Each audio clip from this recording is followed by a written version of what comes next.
Don't know what to say, the monkeys won't do. Don't know what to say, the monkeys won't do. When the announcement came that Super Monkey Ball 1, 2, and Deluxe were getting a remake in the form of Super Monkey Ball Banana Mania, I was ecstatic. I can't tell you how many hours I poured into the original two games, and how anxious I was to finally try the levels from Deluxe, which I never had because I already owned 1 and 2 on the GameCube. It was many a long month waiting until I could get my hands on the game, and it was a glorious Christmas morning when I did. Sure, I'd heard about some of the criticism regarding the camera, analog stick dead zones, and minigame authenticity, but here's what I think. If the main game delivers enough to keep me satisfied, I can let go some inconsistencies in the minigames. So I poured yet another several hours into Banana Mania to give y'all the goods, because I kinda said I would make this video after Banana Mania was announced. So here we are.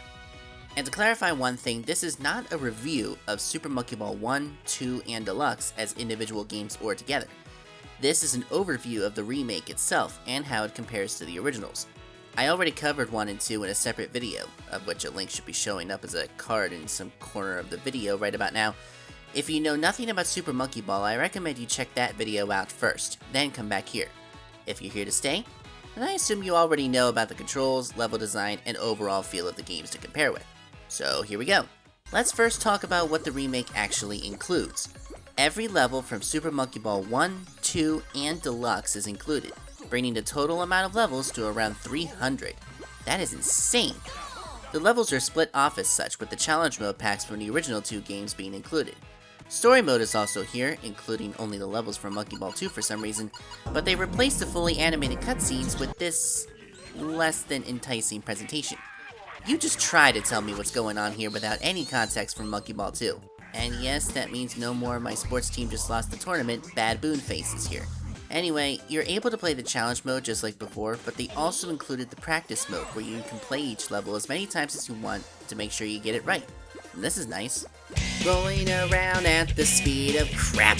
Not all the levels are exactly the same as they were on the GameCube. Some levels were changed to either adhere to the physics engine better, look prettier, or most importantly, balance the difficulty better.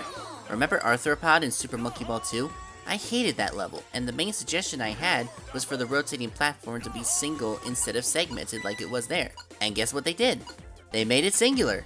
It's still a challenge to get to the goal because of the Arthropod itself, but that's the only challenge, and I'm so happy it was fixed.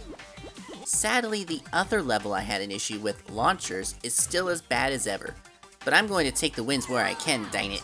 The master stages for the original's expert category are split off into their own section, so if you feel ready to tackle all of it, be my guest. Once you do that, you unlock the marathon mode, where you play every single level from the game back to back.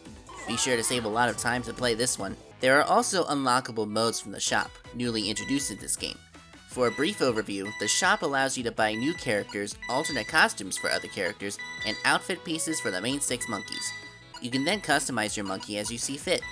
As well, you can purchase modes such as Golden Banana, Dark Banana, DX mode, which includes the deluxe levels, Original Stage mode, and Reverse mode. They are 10,000 banana points each, except for Golden Banana mode, which costs 20,000. You earn banana points by collecting bananas in the main game, which drives the incentive to search for bananas since lives are gone. The Golden Banana mode sets up specific levels with extra bananas, and the way you clear each level is to collect all the bananas. I thought I was in for a loop when the first level they gave me was an EX stage, but it wasn't bad at all. Then they threw me into Dungeon, a deluxe level where the minimap doesn't help you at all. That's about the worst difficulty spike since Super Mario Bros. The Lost Levels. Clearly somebody on the team had an evil streak. However, clearing this mode properly unlocks Golden Eye, so if you want to play as a monkey with the Midas touch, you'll have to ace this mode. Dark Banana is a mode where the bananas are poisonous, and if you touch one, it's an immediate game over. Easier said than done, look at all these bananas! They expect me to roll through this level and not touch one? Sheesh! Original Stage mode lets you play through the original forms of the levels that were tweaked for difficulty improvements. This includes Arthropods, so I guess it really did strike back after all. Reverse mode puts you at the end of certain stages and challenges you to get back to the beginning. For a few of them, they actually start you at the location of a green or red goal, so the journey is even longer. This is a lot of fun because I've wondered how the game would play if the stages were reversed, and the challenge is exciting, frustrating, and fun. Consider this question answered. Lastly, DX mode includes all 46 levels from Super Monkey Ball Deluxe. I was looking forward to this one the most because, again, I missed out on Deluxe since I had the first 2 games. Supposedly, the Deluxe levels are leftovers from a cancelled Super Monkey Ball 3, which is rumors, so don't take this as fact. And these levels are more maze-like in nature. I can definitely see that with a few stages, but others remind me of the wackiness and charm of Monkey Ball 2. Not all of them are great, but the ones that are really make it worth it. One of the first immediate comparisons people make between the original games and Banana Mania is the look of the game. Menus, graphics, overall aesthetic, etc. And yeah, it's wildly different from the originals or really any other Monkey Ball game. The menus have a bright yellow and black theme, making it easy for the most part to distinguish things in the UI. The one gripe I have with this, however, is the button selection system for lists and yes and no dialogue boxes. They made the highlighted option color pink and everything else yellow, so when this box appeared for turning on the helper function after losing a bunch of lives, which I'll explain later, I thought yellow meant the selected item, so I accidentally turned it on and was unable to go to the EX stages. That's the only gripe I have with it, everything else is clean and good to look at. Seeing the old levels and environment themes mixed with Banana Blitz's restyling of the 6 main monkeys is somewhat jarring, but you get used to it pretty quickly. The characters look the same as Banana Blitz is what I'm saying. Ai, Mimi, Baby, Gongon, Yan Yan, and Doctor all return here, even though Yan Yan and Doctor weren't in the original games. But a whole slew of characters show up now that weren't there before too. Returning from Super Monkey Ball Step and Roll in 3D respectively are Jam and Jet, who originally were only playable in minigames, but are now playable in the main game. They share Ai's animations though. All the monkeys also have alternate costumes, returning as well from Super Monkey Ball 3D. Then we get to the newcomers. Okay, well Sonic technically isn't a newcomer since he appeared in Banana Blitz HD, but he returns, bringing Tails with him this time. As well, Beats from Jet Set Radio and Kazuma Kiryu from the Yakuza series join the party. They can each be bought for between 3,000 and 5,000 Banana Points. They also released DLC that lets you buy Hello Kitty, Morgana from Persona 5, Suezo from Monster Rancher, what in the world is that game? And the Sega Game Gear, Saturn, and Dreamcast. I haven't bought any of this DLC, but I would totally buy the Legends pack just to roll around these levels as a Dreamcast. The bananas on each stage even changed the character's respective collectible. Sonic and Tails collect rings, Beats collects spray paint cans, and Kazuma collects... You can also buy classic skins for the main 6 monkeys, including new classic style skins for Yan Yan and Doctor, as DLC, which are the models straight from the GameCube games, and that's pretty cool. The music has also been remixed from the original. Some songs sound a lot like the originals, some are in my opinion worse than the originals, but there are some that sound way better. You can tell the sound designers did their homework. Okay, now it's time to look at how the game actually controls. We're all used to how the originals controlled, right? So some of you may not be surprised to see people complain about how dead zones work and whatever. Well, I was, so I had to do some research. Apparently, the original games used a square dead zone for the thumbsticks instead of a circular one. That means that whenever the player pushes the stick diagonally, it actually adds full force to both directions instead of rounding it out, which is why you'll see speedrunners rolling diagonally against the wall as they start the stage. It's to build speed. This is the only game I've seen that does something like this. Banana Mania obviously doesn't have that. Your movement is rounded, and that can sometimes cause issues when a player needs to quickly turn around. Overall though, it's not intrusive and can become familiar quickly. The game does add something new in the form of right stick camera movement. For the first time in any Monkey Ball game, you can actually turn the camera around whenever you want. Normally to turn the camera around you had to turn the monkey itself, but this is no longer the case. It's useful for catching your breath and lining up a path to the next area. It's a bit finicky though because the rotation variable isn't smooth from 0 to 1. It kinda jumps, but I got used to it. As well, if you hold down on the right stick to look down, the camera freezes in place, allowing you to position yourself horizontally. It doesn't beat having a dedicated strafe button, but it's the next best thing. I love using the right stick here and I hope it comes back in future games. The game also has a visual indicator to show you which way the control stick is pointed and how hard you're pushing it. The game also comes with a helper feature, which gives a lot of options to people stuck on certain levels. When activated, the timer is doubled, arrows appear on the course to tell you where you need to go, and you have an instant slowdown feature to help you make more precise moves. The caveat to doing this is that in challenge modes, turning this feature on will not allow you to progress to the EX or Master stages, incentivizing you to clear the courses as the game intended. It's a welcome addition, and it complements the decision not to use a life counter in the game. You can retry the stage as many times as you want without consequence. As well, you can unlock the jump, which costs 30,000 banana points. It doesn't behave exactly like Banana Blitz in the way that each character has the same jump height, unlike the former.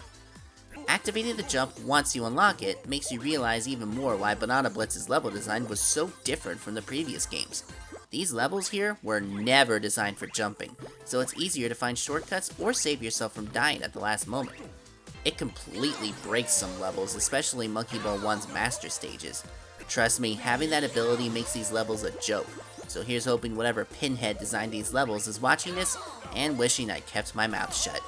As you complete levels, you'll notice these achievements popping up in the corner. Specific missions are available, such as clearing a challenge mode pack in a certain amount of time, or while falling off a certain number of times. These can also earn you banana points, so note the various missions and figure out which ones you can complete. You can also enter an online ranking system where the speed you complete each level is posted online for other people to compare with. Try your fastest time and see how you compare against other people around the world. In addition to the main mode, all 12 party games from Monkey Ball 1, 2, and Deluxe are back with all their original content. Monkey Race, Fight, Target, Bowling, Billiards, Golf, Boat, Shot, Dogfight, Soccer, Baseball, and Tennis. In my review of the original games, I gave brief overviews of each game since they were small, but now that there's a remake here in front of us, we can see how each game is translated into the modern world of the Unity engine. First up is Monkey Race. I can't complain about this one, it feels just about the same as it did before. Every track from the first two games is here, and they are grouped into their easy, normal, and expert difficulties for a given Grand Prix. Controls feel about the same, and the items work just as they did back then. There's some bouncing on the terrain here and there, but it's nothing aggravating, especially since rockets and other items make you bounce around anyway. Overall, a fantastic time, and I would say this is the best minigame of Banana Mania. Next is Monkey Fight. This is where I start to get nitpicky. First of all, the Switch version unfortunately suffers from a lower frame rate than other modes. I know that's not the fault of the design of the party game because that's not an issue on the PS4 or Xbox One, but I wish it had been optimized better. Secondly, the controls aren't very fluid. In the original, the punching gloves swung around with your stick inputs and the characters followed. In Banana Mania, come to think of it, the gloves don't swing whatsoever. They kinda just punch and go back in place. That's it. The less fluid movement controls then cause issues when staying on the arena, so I'm not even sure how I'm earning points or how somebody else wins. Not to mention the stationary camera. The moving and zooming camera added so much charm and action in the original, which feels sapped away here. I don't know how else to describe it, but I will say that it's still an enjoyable time, especially compared to some other entries on this list. Speaking of which, Monkey Target. Oof, Monkey Target. I dreaded approaching this one because the internet has already dug into it with extreme detail. So I'll get straight to the point. It is nothing like the original.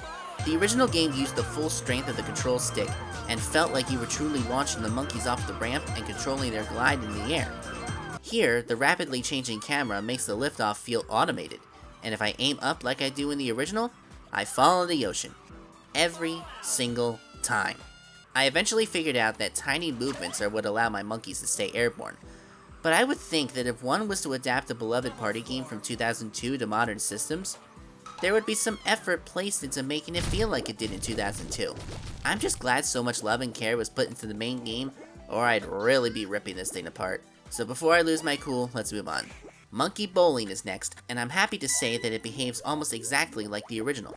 There's some jank here and there, especially with animations and the pin physics, but overall, an A effort here.